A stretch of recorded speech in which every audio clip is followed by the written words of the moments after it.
माय young friends. मी मानसी तुमच्या सर्वांचे स्वागत करते आपल्या आजच्या या कन्क्लुडिंग पार्ट मध्ये द लिटिल रिव्हर या पोयमच्या. आज आपण या पोयमचा अर्थ समजूया की ह्याच्यात काय म्हटलं गेलं आहे. छानशी पोयम आहे, चला वाचूया द लिटिल रिव्हर. तर आपण याचा पहिला स्टँडचा समजून चुकलो होतो, तरी एकदा परत रिवाइज करून गो.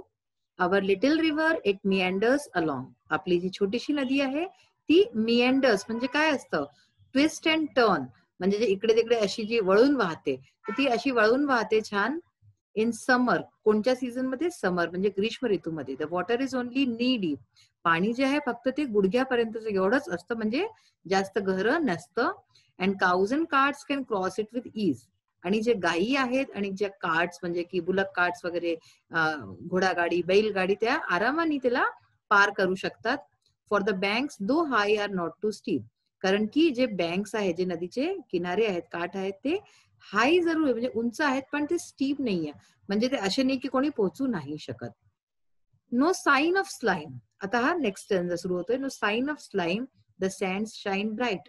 गरमीच्या दिवसात तुम्ही सोचा की तिथे चिखल वगैरे नसतं, तर स्लाइमचा काय अर्थ आहे? थिक स्लिपरी सबस्टन्स, म्हणजे की जो घट्टसा आणि स्लिपरी म्हणजे की खूप जो चिकनासा असतो असा असा पदार्थ, म्हणजे की जे आपण चिखल म्हणतो याला. तर नो साइन ऑफ स्लाइम, असं चिखल वगैरे तेव्हा काहीच नसतं. द सँड्स शाईन ब्राईट, आणि जी वाळू असते ती खूप छान चमकते त्यावेळेस गरमीच्या दिवसांमध्ये. म्हणजे हे रिव्हरच्या, नदीच्या जवळच्या काठाची गोष्ट चालली आहे ही. On one shore kash fields blossom white. एक शोर वरती म्हणजे एकीकडे तिथे काय असतं? Cash fields. कॅश म्हणजे काय असतं? Tall grass with white feathery flowers, म्हणजे काय? उंच उंच गवत, उंच गवत असते आणि त्याच्यामध्ये पांढरी शुभ्र फुलं लागलेली असतात. तर एका काठाला नदीच्या जे आहे अशा प्रकारचे जे मैदान असतो ज्याच्यामध्ये कॅश फील्ड्स असतात, म्हणजे ज्याच्यामध्ये हे अशी उंच गवत ज्याच्यात पांढरे फुलं लागले असतात, ब्लॉसम व्हाईट, तर ते दिसतात, ते छान लहलहावत असतात. Chirping mynas through that site. आणि तिकडेच मॅना, मॅना जी आपली असते चिमणी, ती पण चर्पिंग म्हणजे तिची आवाज येत असते तिकडून. The jackal's howl is heard there at night. आणि रात्रीला जॅकल म्हणजे एक प्रकारचा जो कोल्हा असतो त्याची आवाज, त्याच्या हाऊलिंग म्हणजे त्याचा जी आवाज असते, जी जोराजोराने तो ओरडतो, त्याची आवाज रात्री तिकडून येते. Across like groves of mango and palm. आणि दुसरीकडे काय असतं? पलीकडे मँगो आणि पाम म्हणजे आंब्याचे आणि पामचे. पाम काय खूप उंच उंच वृक्ष असतात, तर ह्यांचे जे आहे ग्रोव्स म्हणजे असे लाईन खूप सारे वृक्ष असतात, ते तिकडे आहे दुसरीकडे पलीकडे. The village priest dwell in their cool shade. जे गावाचे जे प्रीस्ट म्हणजे कोण, पुजारी वगैरे आहेत, ते लोक तिथे कूल शेड म्हणजे थंड त्याच्या सावलीमध्ये बसतात आणि आराम करतात, त्या मँगो म्हणजे आंब्याच्या आणि पाम ट्रीच्या खालती बसून. Girls and boys bathe close to the bank. मुलं आणि मुली जे आहे त्या बँक, बँक म्हणजे कोणचं, इथे जे नदीचं जे बँक असतं म्हणजे नदीचे जे काठ, तर नदीच्या काठावरती मुलं आणि मुली आंघोळ करतात. Splashing with their gamchhas as they वेड. गमछा काय असतो? गमछा एक प्रकारचा पंचा असतो, सुती जो पातळचा कपडा असतो त्याचा बनलेला एक पंचा असतो. फार लिहिलंय थिन कॉटन टॉवेल्स. थिन म्हणजे काय? पातळ. कॉटन म्हणजे सुती, आणि टॉवेल म्हणजे जे आपले तौलिये असतात. तर अशा प्रकारचे splashing with their gamchhas as they wade. वेडचा काय अर्थ झाला? Walk in a source of water where it is not deep. अशा ठिकाणी चालणं जिथे पाणी जे आहे जास्त डीप, जास्त गहरं नसो, तर अशा ठिकाणी चालत ते लोक, मुलं मुली काय करतात? स्प्लॅशिंग विथ देअर गमछाज, असं पाणीला उडवत उडवत आणि असं अशा प्रकारे हिलवत आपले गमछे पंचे ते निघतात. अशा प्रकारचे मुलं. At dusk and dawn once their bath is done. आता डस्क अँड डॉन म्हणजे सकाळ संध्याकाळ. सकाळ संध्याकाळ जेव्हा त्यांची बाथ म्हणजे जेव्हा त्याची आंघोळ होऊन गेलेली असते, they dip wash cloths to trap small fish.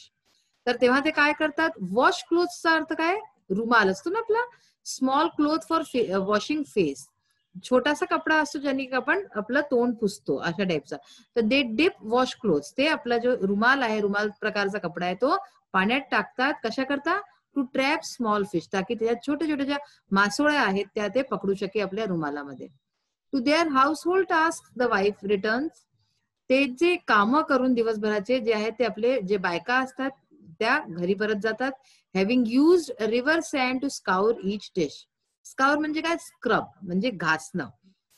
तर घरचे कामं म्हणजे काय? धुणी, भांडी, हे सगळे ते नदीवरती करून त्या लोकी परत जातात बायका. हॅव्हिंग युज्ड रिव्हर सँड म्हणजे की नदीचं जे वाळू आहे त्याच्याने आपले डिश म्हणजे भांडी ते लोक घासून परत घरी जातात. इन आषाढ, आता हे गरमीच्या सीझनचं झालं की गरमीच्या सीझन मध्ये काय काय असतं. आता आषाढ म्हणजे पावसाळ्यामध्ये काय आहे तर हे पहा. In Asadh clouds gather. Clouds gather म्हणजे जे जितकेही वादळ आहे ते एकत्रित होतात. द वॉटर्स राईज आणि पाणीचं स्तर आहे ते उंच होतं कारण की पावसाळा आहे. The rivers in spate the current grow strong. In स्पेटचा काय अर्थ आहे? A sudden flood in a river.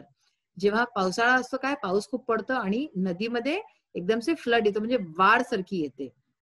तर रिव्हर्स इन स्पेट नदीमध्ये वाढ सारखी आलेली असते. The current grow strong. Current जो असतो नदीचा म्हणजे ते जे आहे ते एकदम तेज होऊन जातं. म्हणजे नदी जी गरमीत हलकी हलकी वाहते ती एकदम तेज वाहू लागते. हे यांचं म्हणायचं तात्पर्य आहे. The air is rife with babbling sound. Air म्हणजे काय? वारं.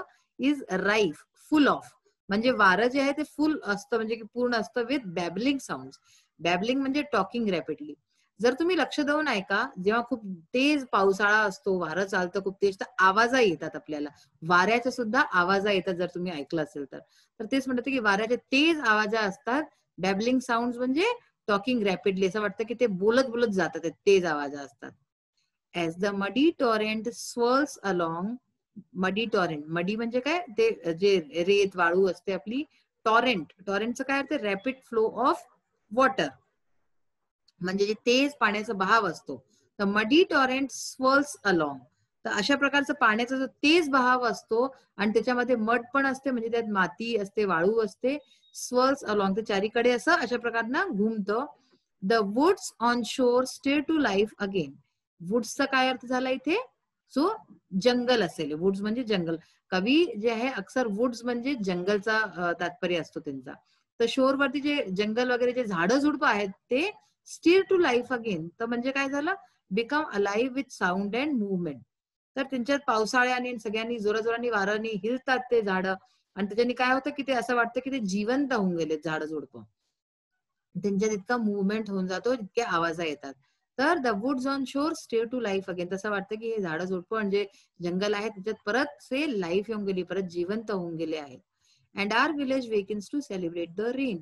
आणि आमचं जे गाव आहे ते असं वाटतं की वेकेन्स जागून जातं. सेलिब्रेट द रेन म्हणजे की पावसाळ्याला सेलिब्रेट करायला पावसाळ्याचा उत्सव मनवायला आमचं गाव ते जागून जातं. तर अशा प्रकारे या पोयम मध्ये दोन मेन सीझनची गोष्ट झाली आहे. एक तर आहे कोणतं सीझन? समर सीझन म्हणजे गरमी आणि दुसरं आहे आषाढ म्हणजे की पावसाळ्याचं सीझन. तर त्याच्यात म्हणजे त्या नदीत काय काय आपण वेगवेगळे गोष्टी पाहतो की गरमी असते तर गरमीमध्ये मुलं आंघोळ करतात. पाणी गुडघ्यापर्यंतच असतं. तर म्हणजे काऊस वगैरे जाऊ शकतात आणि अशीच विविध गोष्टी आणि पावसाळ्यात काय छान छान गोष्टी असतात. ही खूप सुंदरशी कविता आज आपण वाचली.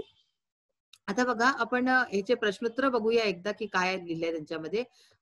पहिला प्रश्न आहे ह्याच्यात की how do we know that the river is just knee deep. आपल्याला कसं कळतं की पाणी जे आहे नदीचं पाणी ते फक्त नी डीप म्हणजे गुडघ्यापर्यंतच आहे. तर कसं कळतं? Because and काऊज and carts can cross it with easy. या लाईननी कळतं की जे गायी आहेत आणि जे कार्ट्स आहेत जे बैलगाडी वगैरे आहेत ते आरामाने ते पार करून घेतात. तर म्हणून आपल्याला कळतं. What does one see along the banks of the river. Banks of the river वरती काय दिसतं आपल्याला? तर ह्याच्यातही आहे की आपल्याला विलेज ट्रीज दिसतात. आपल्याला मुलं मुली दिसतात है ना. We can see village trees girls and boys. तर अशा प्रकारचं how do the young children enjoy in the river. They bathe in the river and enjoy म्हणजे ते तिथे आंघोळ करतात आणि अशा प्रकारे एन्जॉय करतात. How does the river change in Ashadh. Ashadh मध्ये रिव्हर कशी चेंज होते? तर त्याच्यामध्ये काय होतं की खूप करंट येतं. Current grow strong.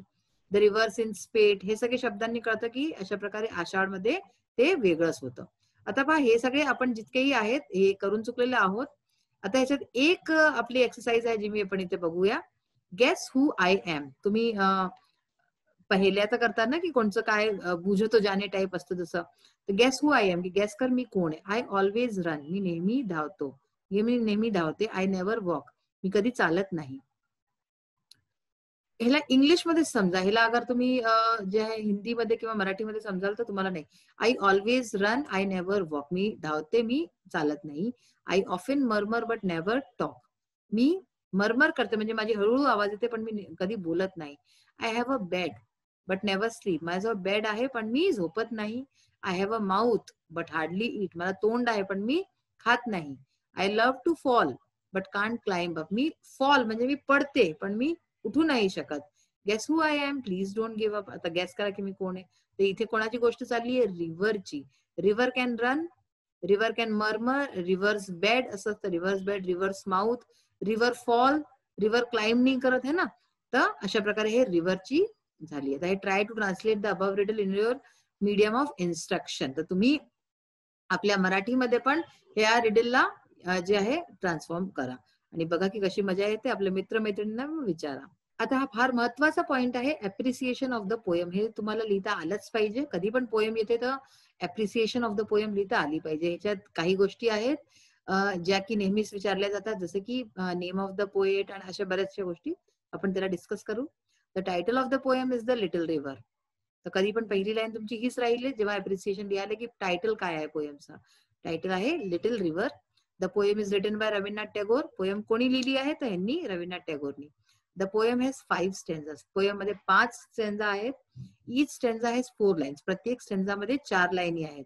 But the last stanza has 6 lines. पण जो शेवटला स्टॅन्झा आहे त्याच्यात 6 लाईनी आहेत. The poem describes the river in summer and rainy season. या कवितेमध्ये काय सांगितलं गेलंय? रिव्हर म्हणजे नदी ती समर मध्ये, ग्रीष्म ऋतूमध्ये कशी असते आणि असंच रेनी सीझन मध्ये, पावसाळ्यात कशी असते हे सांगितलं गेलं आहे या कवितेमध्ये. Figures of speech in the poem are. Figure of speech कोणते आहेत त्या पोएम मध्ये जे युज केले गेले आहेत? Alliteration and onomatopoeia. तर हे 2 फिगर ऑफ स्पीच युज केले गेले आहेत. My favourite lines in the poem are. माझी जी फेवरेट लाईन आहे या पोएमची ती काय आहे? The woods on shore stay to life again and our village wakens to celebrate the rain. तुम्ही तुमच्या आवडीच्याही कोणत्या 2 लाईनी ह्याच्यात लिहू शकताय. जरुरी नाही की तुम्ही ह्याच लाईनी लिहा, तुम्ही तुमच्या आवडीच्या लाईनी लिहू शकता. अशा प्रकारे हे जे अप्रिसिएशन ऑफ द पोएम याला नीट प्रकारे वाचा आणि तयार करा. हे एक्झाम मध्ये फार महत्वाचं असतं. आता बघा, read the following extract and do the activities. Suppose तुम्हाला हे पोएम मध्ये अशा प्रकारचं येतं की पोएमचा एक एक्स्ट्रॅक्ट देऊन दिला जातो आणि त्याच्याशी रिलेटेड काही एक्सरसाइज ते तुम्हाला करावी लागते एक्झाम मध्ये. तर इथे मी या काही लाईनी आहेत ते तुम्ही बुक मधनं बघू शकता. अवर लिटिल रिव्हर्स इथपासनं घेऊन ऍज दे वेड इथपर्यंत. हे डॅश डॅशचा अर्थ काय आहे की इथपासनं इथपर्यंत या लाईनी आहेत. तर ह्यांच्याशी रिलेटेडच काही क्वेश्चन आहेत जे विचारले गेले आहेत. Complete the following sentences with the help of the extract. या एक्स्ट्रॅक्टला पाहून आपल्याला सेंटेन्सेसला काय करायचं आहे? कम्प्लीट करायचं आहे. The water of the river was नी डीप इन समर. तर पाणी कसं होतं नदीचं? नी डीप होतं म्हणजे गुडघ्यापर्यंत होतं. In the cool. आता इन द कूलच्या पुढे काय येईल? In the cool shades of grove and mango. म्हणजे ग्रोव्ह आणि मँगो या झाडांच्या शेड्स मध्ये, सावलीमध्ये लिव्ह द विलेज प्रीस्ट. तर हे गावाचे जे पुजारी असतात ते आराम करतात. On the other shore. आता दुसऱ्या शोर वरती काय ब्लॉसम करताय? कॅश फील्ड्स. आणि अशाच प्रकारे the banks are not so steep. तर हे तुम्ही जेव्हा लाईनी वाचाले, एकदा पुस्तक उघडून लाईनी वाचाले आणि मग याला बघाल तर तुम्हाला कळेल की याला कसं करायचंय. मग हे write the rhyming pairs from the extract. तुम्ही एक्स्ट्रॅक्ट वाचाल आणि त्यातनं रायमिंग वर्ड्स तुम्हाला शोधून काढायचे राहतील. तर बघा, नी, डीप, इज, स्टीप. तर हे शब्द एकासारखे आहेत. अशाच प्रकारे bright, white, sight, night, shade, wet. तर हे रायमिंग पेअर ऑफ वर्ड आहेत. हे आपण जे की एक्स्ट्रॅक्ट मधनं घेतलेले आहेत. अशाच प्रकारे write the figure of speech used in the above extract with example. आपण जे वरती आता पाहिलं त्याच्यातनं आपल्याला फिगर ऑफ स्पीच सुद्धा लिहायला येऊ शकतात. तर तेही आपल्याला पाहता आलं पाहिजे. एलिट्रेशन युज झालं याच्यात. And cows and cards can cross it with ease. तुम्हाला एक्झाम्पल द्यायचं आहे की कुठे काय युज झालंय तर ते सुद्धा लिहावं लागेल. आता इथे तुम्ही सी वरती तुम्ही अंडरलाईन पण करू शकतात. काउज, कार्ड्स, कॅन, क्रॉस ह्याच्यावरती. ओनोमॅटोपोइया त्याच्यामध्ये काय? Chirping manners through that site. तर चर्पिंग वरती अंडरलाईन करू शकताय. तर हे 2 फिगर ऑफ स्पीच या पोएम मध्ये, या एक्स्ट्रॅक्ट मध्ये युज केले गेलेले आहेत हे असं सांगू शकताय. How do we know that the river is just knee deep. प्रश्न उत्तर पण येतात ह्याच्यामध्ये की तुम्हाला कसं कळेल की पाणी जे आहे ते नी डीप होतं. नदी जी आहे ती नी डीप म्हणजे गुडघ्यापर्यंत पाणी होतं. तर बघा, the cows and carts can cross the river with ease. जे काउज आहे म्हणजे गायी आहे आणि जे गाड्या आहेत त्या आरामाने रिव्हरला, नदीला पार करू शकतात. They can move and walk only in shallow water. तर काऊज आणि कार्ड्स हे नुसतं शेलो वॉटर म्हणजे जे जास्त गहरं नसेल अशा पाण्यातच ते चालू शकतात. दे shows that the river is just needy. तर हेच दाखवतं की पाणी जे आहे ते फक्त गुडघ्यापर्यंतच होतं. तर आज आपण फार महत्वाचं काही पाहिलं आहे की आपण एक्स्ट्रॅक्ट जर येतं तर त्याला कसं सॉल्व्ह करायचं. पोयम मध्ये तुम्हाला एक्स्ट्रॅक्ट येतीलच आणि त्याला सॉल्व्ह करता आले पाहिजे की कशातनं काय प्रश्न आले आणि त्याचे उत्तर कसे द्यायचे. ऍप्रिसिएशन ऑफ द पोयम हे फार महत्वाचं होतं. ते तुम्ही पाहिलं. या सगळ्याला लर्न करा चांगल्या प्रकारे आणि लर्न करवायच्या आधी समजा. समजून कराल तर तुम्हाला नीट समजेल. आता हा क्लास इथेच संपतो. नेक्स्ट क्लासमध्ये परत भेटूया. Till then bye. Have a nice day. Thank you.